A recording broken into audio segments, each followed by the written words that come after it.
स्वागत है आपका एक बार पुनः हमारे YouTube चैनल पे। दोस्तों, अभी मैं देख रहा हूँ बड़ा निराशा का माहौल है। बहुत सारे लोग जो है उनकी व्यू कम हो गई है, कमेंट कम हो गए हैं, तैयारी को लेकर के उनकी थोड़ी सी निष्क्रियता नज़र आ रही है। तो आज उसको जागरूक करने के लिए, सक्रियता बढ़ाने के लिए हम एक प्रैक्टिस सेट लेकर आए हैं यहाँ पे, एक सब्जेक्ट का जो आपको थोड़ा सक्रिय बनाएगा। आप उसको देखिए, उससे जुड़िए, उसका अध्ययन करिए, उससे जो ज्ञान दिए जा रहे हैं उसको प्राप्त करिए। हम बिना देरी के शुरुआत करते हैं और यह प्रश्न बड़े महत्वपूर्ण है।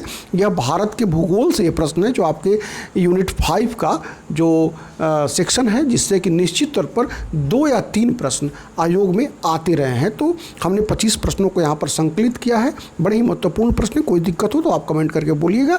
हम एक शुरुआत करते हैं जिससे कि आपकी सक्रियता बनी रहे, थोड़ा हम लोग उसमें लगे रहें। तो पहला प्रश्न है, भारत का क्षेत्रफल संसार के क्षेत्रफल का 2.4% है, परंतु इसकी जनसंख्या का परसेंट वर्ल्ड के हिसाब से कितना है। दोस्तों, जो कैलकुलेशन हम करेंगे अभी पॉपुलेशन का, उसके हिसाब से भारत का जो परसेंटेज ऑफ पॉपुलेशन है, परसेंट ऑफ पॉपुलेशन जो है 17% है। यानी कि इसका जो ऑप्शन बी वह बिल्कुल सही है, क्योंकि भारत जो है एक बहुत बड़ा देश है, लेकिन पॉपुलेशन के मामले में तो एरिया के मामले में 7th रैंक है, लेकिन पॉपुलेशन के मामले में भी पॉपुलेशन के मामले में 2nd रैंक है चाइना के बाद। तो अकॉर्डिंग टू 2011 इंडिया है 17.49% of the total world population. अगले प्रश्न की तरफ बढ़ते हैं। अगला प्रश्न है, भारत वर्ष आकार में विश्व का, तो यहाँ पर मैंने बताया कि एरिया के दृष्टिकोण से भारत बहुत बड़ा देश है और इसके हिसाब से भारत विश्व का 7वां बड़ा देश है क्षेत्रफल के दृष्टिकोण से।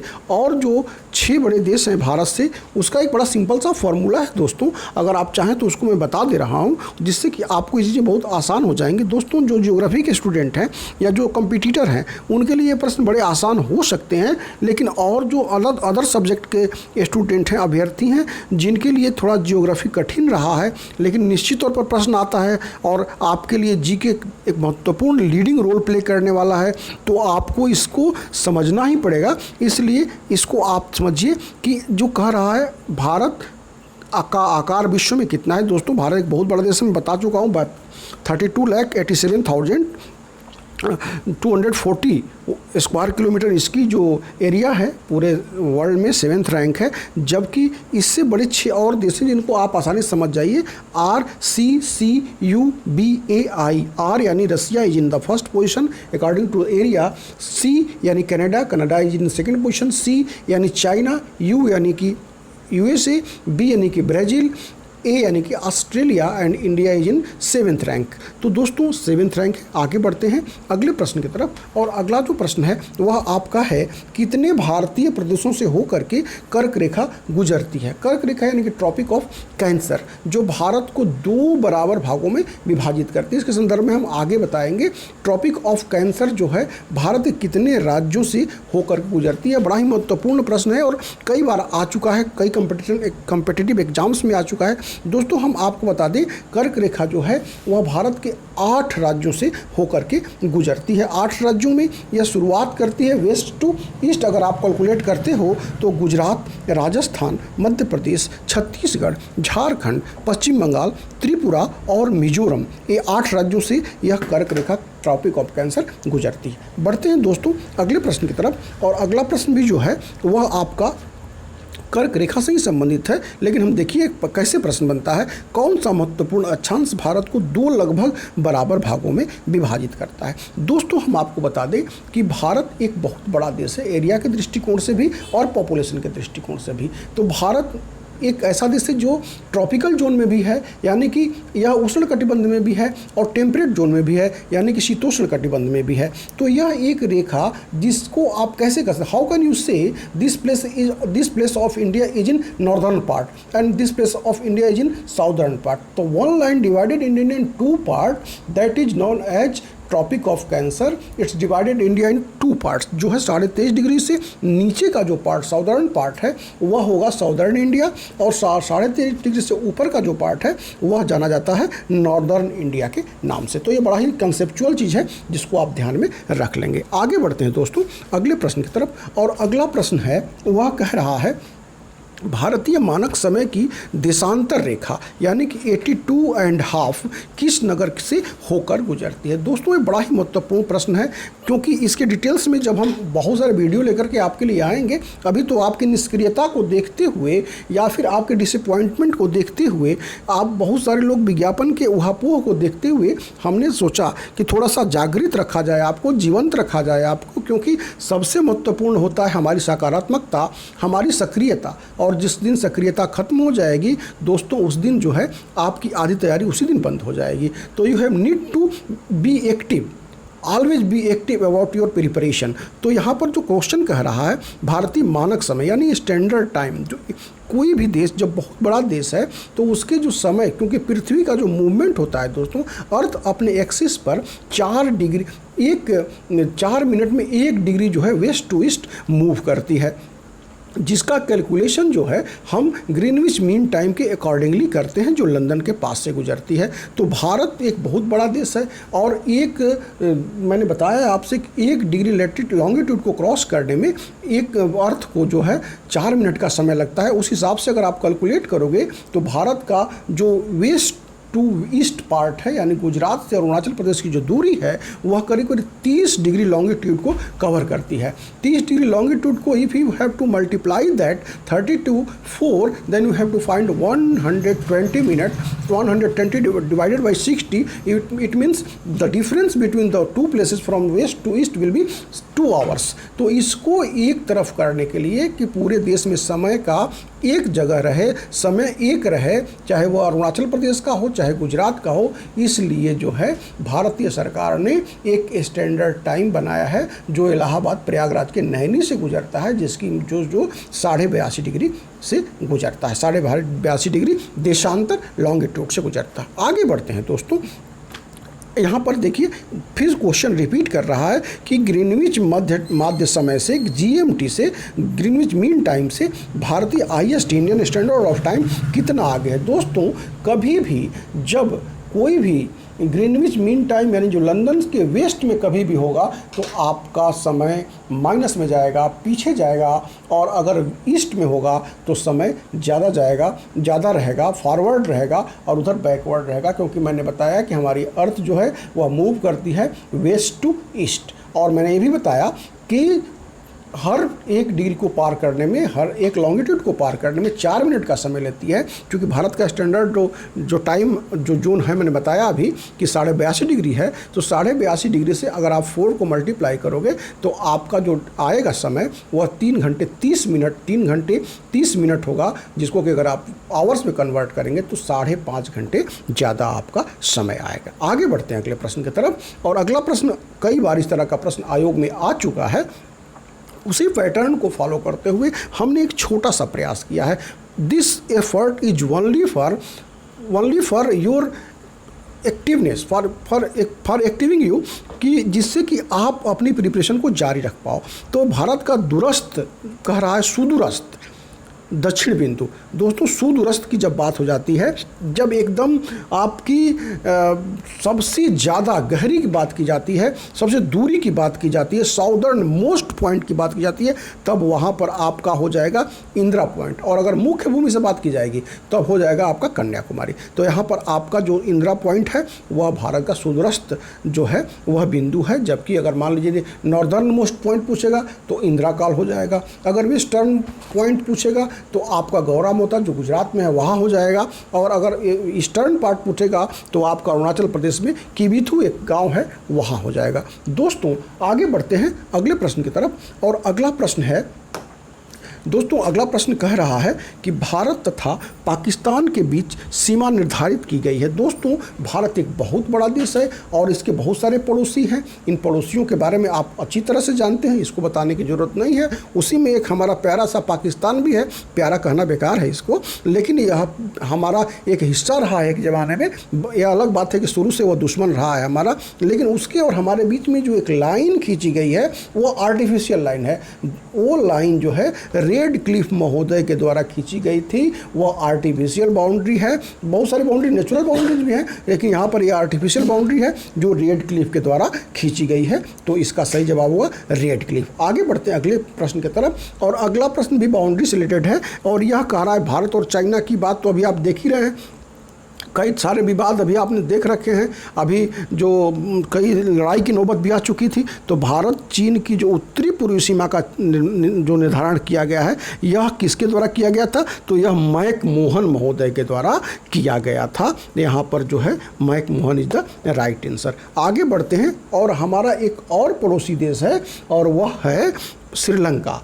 भारत किसके द्वारा भारत श्रीलंका से अलग होता है? दोस्तों, श्रीलंका एक आइलैंड कंट्री है, और यह आइलैंड कंट्री हमारा साउदर्न नेबरर है, जो कि पाक जलडमरू मध्य के द्वारा अलग होता है, पाक स्ट्रीट के द्वारा अलग होता है, गल्फ ऑफ मन्नार के द्वारा अलग होता है। और हम आपको बता दें कि ये पाक जो है वह एक रॉबर्ट पाक थे, जो मद्रास प्रेसिडेंसी के गवर्नर थे उस ज़माने में 1755 में। उन्हीं के नाम पर यह पाक स्ट्रीट नाम रखा गया है।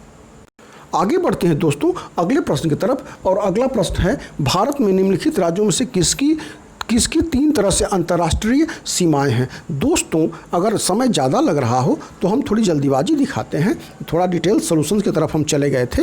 लेकिन त्रिपुरा एक ऐसा भारत का राज्य है जो 3 तरफ से बांग्लादेश से घिरा हुआ है। इसकी 3 तरफ जो है इंटरनेशनल बाउंड्रीज है। आगे बढ़ते हैं दोस्तों अगले प्रश्न की तरफ, और अगला प्रश्न है कि माउंट एवरेस्ट कहाँ है? जो माउंट एवरेस्ट के बारे में आप जानते हैं, वर्ल्ड की सबसे ऊंची चोटी है, और इसकी ऊंचाई भी 8,850 मीटर है, और जो कि नेपाल में स्थित है। आगे बढ़ते हैं अगले प्रश्न की तरफ, और अगला प्रश्न है प्रथम भारतीय नारी जो एवरेस्ट शिखर पर चढ़ने में सफल हुई थी। दोस्तों, हम बता दें Bachendri Pal is the right answer. Bachendri Pal वह भारतीय महिला हैं जिन्होंने एवरेस्ट शिखर पर चढ़ने में पहली बार सफलता पाई थी 1984 में। आगे बढ़ते हैं अगले प्रश्न की तरफ, और अगला प्रश्न है भारत की सर्वोच्च चोटी पर्वत चोटी कौन सी है? यह प्रश्न भी कई बार आ चुका है दोस्तों। यह दो इसके ऑप्शन हो जाते हैं, 2 नाम हो जाते हैं, K2 और गार्डविन ऑस्टिन, यानी कि काराकोरम, K यानी काराकोरम, गार्डविन ऑस्टिन भी इसको कहा जाता है। यह भारत की जो है सबसे सर्वोच्च चोटी है, जिसकी ऊंचाई जो है समुद्र तल से 8,611 मीटर है। आगे बढ़ते हैं दोस्तों अगले प्रश्न की तरफ, और अगला प्रश्न है गुरु शिखर पर्वत चोटी कौन से राज्य में अवस्थित है? तो गुरु शिखर जो है राजस्थान के अरावली पर्वत की सर्वोच्च चोटी है, जो कि राजस्थान में स्थित है दोस्तों, जिसकी ऊंचाई समुद्र तल से 1722 मीटर है। आगे बढ़ते हैं अगले प्रश्न की तरफ, और अगला प्रश्न है वह पासेस से है नाथुला दर्रा। नाथुला पास किस राज्य में स्थित है दोस्तों? तो हम बता दें कि नाथुला पास जो है वह सिक्किम में स्थित है, जो कि समुद्र तल से 4,508 मीटर की ऊंचाई पे है, जो कि सिक्किम की राजधानी गंगटोक से 52 किलोमीटर दूर है। आगे बढ़ते अगले प्रश्न की तरफ, और अगला प्रश्न भी जो है वह पास से ही है, और यहाँ पर आ जाता है कि रोहतांग पास कहाँ स्थित है? तो दोस्तों रोहतांग पास जो है वह हिमाचल प्रदेश में स्थित है। इस तरह के पासेस से क्वेश्चन अगर आते हैं तो हम लोगों को इसकी प्रिपरेशन करनी होगी, या मैं एक सैम्पल के रूप में प्रश्न आपको प्रोवाइड कर रहा हूँ। इसके पूरे डिटेल्स वीडियो मैं सारे सब्जेक्ट के, चाहे वह पॉलिटी का हो, इकोनॉमी का हो, ज्योग्राफी का हो, या फिर ज्योग्राफी में आपका जो वर्ल्ड ज्योग्राफी जो सौर मंडल है उसका हो, इकोनॉमी में जितने भी टॉपिक हैं, चाहे पॉपुलेशन का हो, एग्रीकल्चर का हो, फाइनेंस का हो, बैंकिंग का हो, योजना का हो, सारे पार्ट्स मैं प्रोवाइड करूंगा आपको इंडिविजुअली, चाहे वह विधायिका हो, न्यायपालिका हो, कार्यपालिका हो, सारे पार्ट्स, टीचिंग के पार्ट्स, करंट अफेयर्स के पार्ट्स, उसके बाद मानव और पर्यावरण से संबंधित जितने भी फैक्ट हैं, जितने समिट्स हैं, I will provide all that.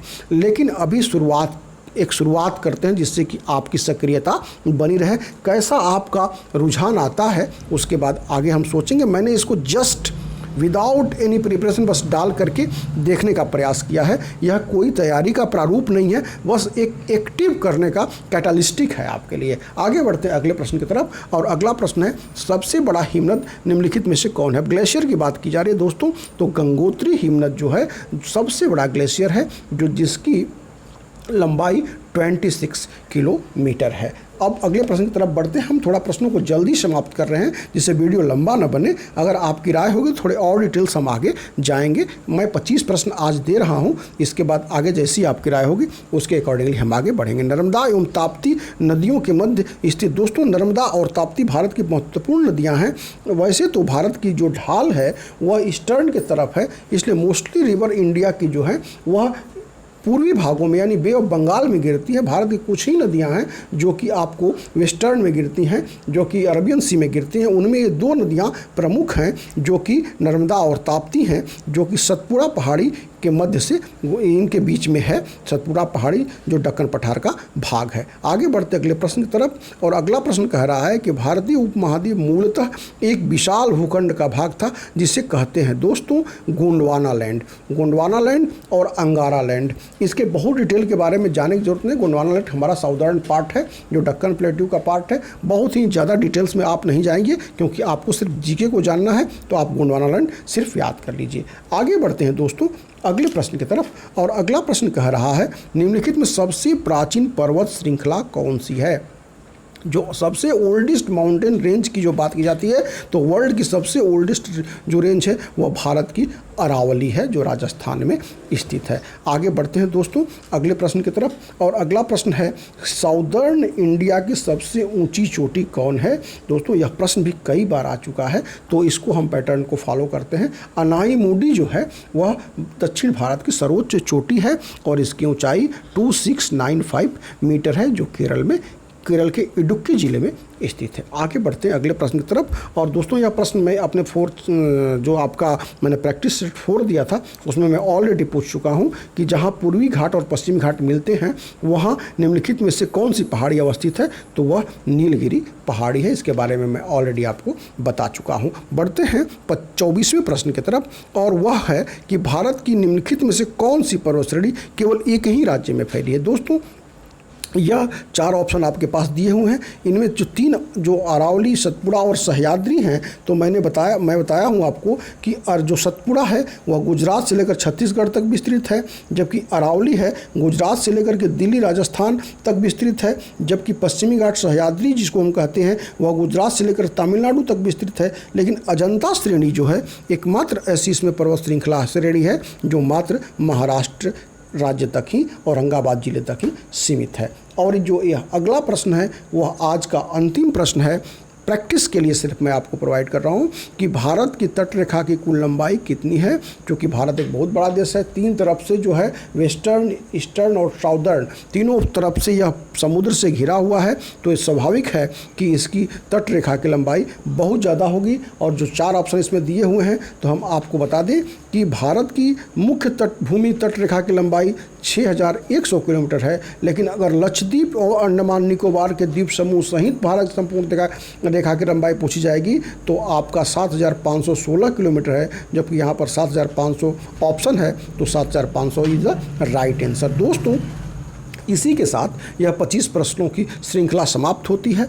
आप एक्टिव रहें, इसी तरह के और भी मॉडल्स क्वेश्चन के साथ जो भी आपके टॉपिक उल्लेखित हैं आपके सिलेबस में जो 6 इकाइयों में, उसको लेकर के हम निरंतर उपस्थित होते रहेंगे। यह थोड़ा सा सिर्फ एक छोटा सा प्रयास है।